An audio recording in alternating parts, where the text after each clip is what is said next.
चलिए आपको ग्राफिक्स के जरिए दिखाते हैं कि आखिरकार कहां बांग्लादेशी घुसपैठिए। रिपोर्ट्स के अनुसार आपको जानकारी हम दे रहे हैं। सबसे पहले इंडिया का मैप आपको नजर आ रहा है। दिल्ली में तो जांच भी हुई थी, बकायदा सर्च ऑपरेशन चलाया भी गया था, जांच पड़ताल की गई थी। हरियाणा की जानकारी मिले, यहाँ पर भी है। महाराष्ट्र की बात करें, कर्नाटक की बात करें, तमाम वो राज्य जहां पर अवैध घुसपैठिए रह रहे हैं बिना आईडी कार्ड और फर्जी आईडी कार्ड जिनकी तरफ से बनाए गए। देखिए दिल्ली बता रहे हैं आपको, हरियाणा बता रहे हैं, उत्तर प्रदेश में भी बड़ी संख्या में लोग हैं। इसके अलावा पश्चिम बंगाल की बात करें, बिहार की बात करें, झारखंड, महाराष्ट्र, कर्नाटक में ऐसे बड़ी संख्या में लोग रह रहे हैं और ऐसे में कार्रवाई उन पर होनी चाहिए। ये मांग लगातार उठ रही है क्योंकि उपराष्ट्रपति जगदीप धनखड़ की तरफ से भी अब ये बड़ी बात कही गई है और वो कह रहे हैं कि ऐसे हमारे भारत में लोग हैं जिनको रहने का अधिकार नहीं है। लेकिन अब आपको बताते हैं कि आखिरकार घुसपैठियों का खेल कैसे चल रहा है। बांग्लादेश से सटे सीमावर्ती राज्यों में घुसपैठ के मामले लगातार सामने आ रहे हैं और आपको अभी हमने बताया भी मैप के जरिए कि कहां पर इस वक्त अवैध घुसपैठिए आ रहे हैं और घुसपैठियों का ये खेल जो है वो लगातार इस वक्त बढ़ते हुए नजर आ रहा है। हालांकि सरकार का ये कहना है ऐसे लोगों पर कार्रवाई की जाएगी। यहां पर लगने वाली सीमा पर जंगल, नदी और नाले हैं। दोनों तरफ बॉर्डर क्रॉस करवाने वाले गिरोह है और 15 से 25 हजार रुपए में बॉर्डर पार कराई जाती है।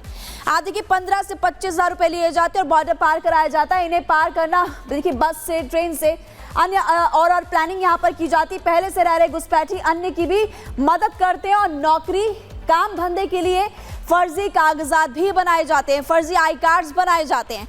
ऐसे जब दिल्ली में जांच पड़ताल की गई थी तो बहुत सारे लोग मिले थे जिनके पास पैसा देकर फर्जी कागजात, फर्जी दस्तावेज उनकी तरफ से बनाए गए थे। बड़ी साजिश फिलहाल रची जा रही है, लेकिन आपको हमने ग्राफिक्स के जरिए बताया कि आखिरकार कैसे अलग अलग राज्यों में इस तरह के लोग हैं। इसी से जुड़ी हुई आपको एक रिपोर्ट दिखाते हैं।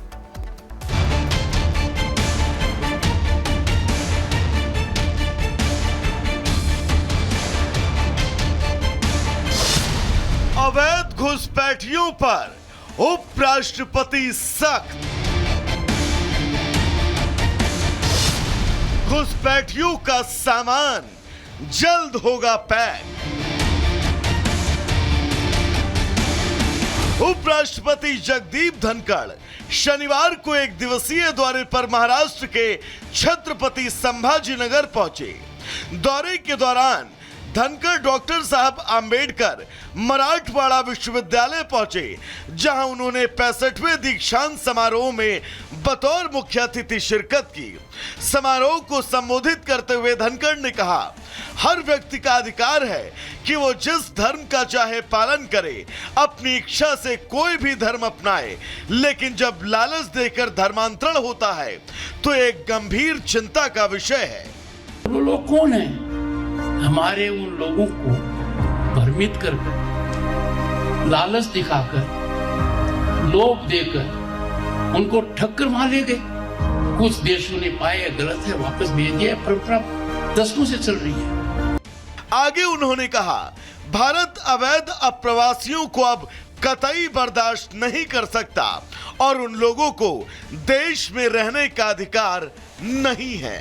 हमारे भारत करोड़ों की संख्या में ऐसे लोग रह रहे हैं जिनको यहाँ रहने का अधिकार नहीं है और वो रह नहीं रहे हैं। वो किसी न किसी रूप में अपनी आजीविका का सर्जन कर रहे हैं। They are making their livelihood here. They are making demand on our resources, on our education, health sector, housing sector. और अब तो बात आगे बढ़ गई है। They are intervening in our electoral process.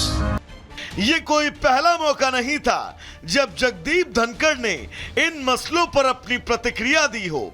इससे पहले भी धनखड़ इन मामलों पर अपनी राय खुलकर रख चुके हैं। Bureau report, Republic Bharat.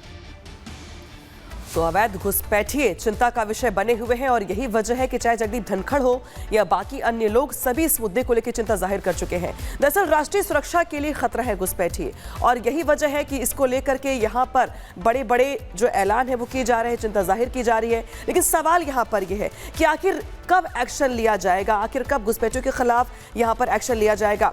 2021 से आरपीएफ की कार्रवाई यहाँ पे शुरू हुई और यहाँ पे कार्रवाई की गई। बांग्लादेशी पकड़े भी गए, रोहिंग्या पकड़े गए। इसके अलावा 19 जनवरी 2025 को यहां पर आंकड़े जारी किए गए और साथ ही साथ ये बताया गया कि आखिर कैसे ये देश की सुरक्षा के लिए खतरा है, क्योंकि चाहे नदी हो, चाहे नाले हो, चाहे वो बॉर्डर्स हो, चाहे वो ट्रेन हो, बसें हो, चाहे जैसे भी उन्हें मौका मिले, कोशिश उनकी ये होती है कि भारत में प्रवेश ले लें और गलत सही पैसे दे करके, नाजायज पैसे दे करके वो कागज बनवाते हैं, आधार कार्ड बनवाते हैं।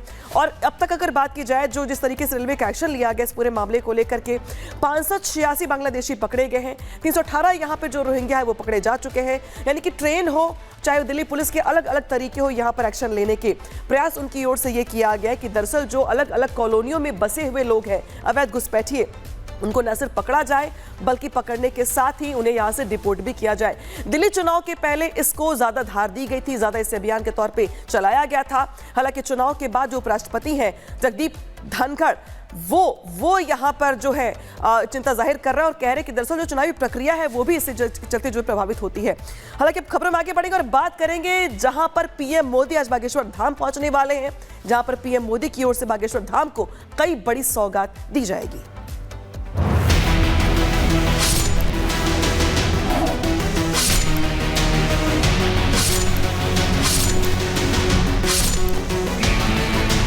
अब अस्पताल में मंदिर नहीं, मंदिर में अस्पताल होगा।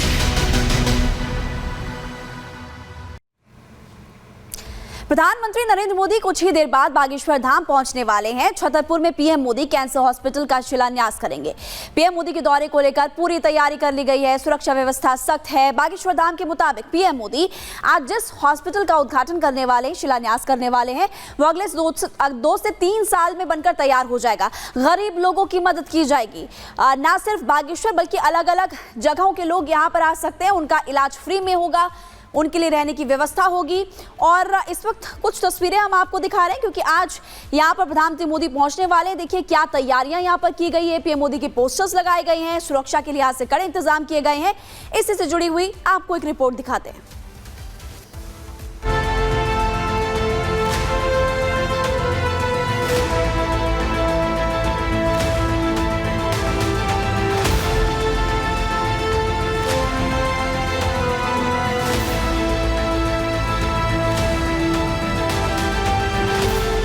कुछ लोग कहते थे ना कि मंदिर बनाने से क्या होता है, मंदिर खाने को नहीं देता, मंदिर से लोगों को इलाज नहीं मिलता। अब मंदिर से इलाज भी मिलेगा और पैसा भी नहीं लगेगा। ऐसा होगा छतरपुर के बागेश्वर धाम में, जहां एक बड़ा कैंसर अस्पताल बनने जा रहा है। पंडित धीरेन्द्र कृष्ण शास्त्री ने अस्पताल बनाने का जो संकल्प लिया था, आज उनके संकल्प को पूरा करने के लिए खुद प्रधानमंत्री नरेंद्र मोदी बागेश्वर धाम पहुंच रहे हैं और थोड़ी देर में कैंसर अस्पताल का शिलान्यास करेंगे। उस ऐतिहासिक क्षण का इंतजार कर रहे हैं जब 23 फरवरी को देश में एक नवाचार होगा, एक अनूठी परंपरा प्रारंभ होगी कि अब मठ और महात्मा समाज के लिए किस प्रकार से कार्य करेंगे कि जो है अस्पतालों में मंदिर नहीं, अब मंदिर में अस्पताल होंगे। पंडित धीरेन्द्र शास्त्री का संकल्प कितना बड़ा है, इसका अंदाजा तो कार्यक्रम में प्रधानमंत्री नरेंद्र मोदी के शामिल होने के इरादे से ही चल जाता है। लेकिन ये पंडित धीरेन्द्र शास्त्री के अस्तित्व का वो पहलू भी बनने जा रहा है जो उनके हिंदू राष्ट्र की मुहिम को भविष्य में नई दिशा देने में मददगार साबित हो सकता है।